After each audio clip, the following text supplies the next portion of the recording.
60% तरी फरक वाटला. म्हणजे 60% पाय मोकळे फरक वाटतात, कंबर मोकळी वाटते. नमस्कार भाऊ. नमस्कार. कुठून आलते आपण? मी ठाणे जिल्ह्यातून शहापूर तालुक्यातून आलो. अच्छा, काय त्रास होता तुम्हाला? मला सायंटिकाचं पेन होतं. दोन्ही पाय जड व्हायचे, मुंगे यायचे, चालायला त्रास व्हायचा. अच्छा, आता काय वाटलंय तुम्हाला? आता मला कमीत कमी 60% तरी फरक वाटला. म्हणजे 60% पाय मोकळे फरक वाटतात, कंबर मोकळी वाटते. पाय जे खेचलेले वाटत होते ते जरा मोकळे वाटतात एकदम.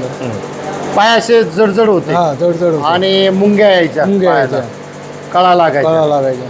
चालताना त्रास व्हायचा. म्हणजे पाय ओढल्यासारखे वाटायचे का? पडायला यायचं सारखं वाटायचं. अच्छा, आता एकंदरीत काय वाटतंय तुम्हाला? आता एकंदरीत मला खूप रिलॅक्स वाटते. म्हणजे जरा मोकळं वाटतंय वाटतंय ना? किती टक्के आराम वाटतोय आता? आता किती टक्के आराम वाटतो? 50-60% तरी वाटतं. 50-60%. तुमच्यासारखं जर असं कंबरदुखीचं पेशंट असेल तर त्याला काय सांगतो?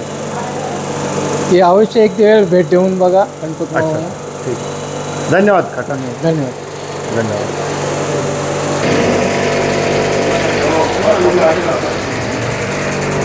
मान दुखी, लकवा, पॅरालिसिस, कंबर दुखी, खांदा दुखी, गुडघे, हातापायाची ताकद कमी होणे, मुंग्या, ठणक, सायटिका अशा अनेक वेदनांवर इथे मिळतो खात्रीशीर आराम. लक्षात ठेवा.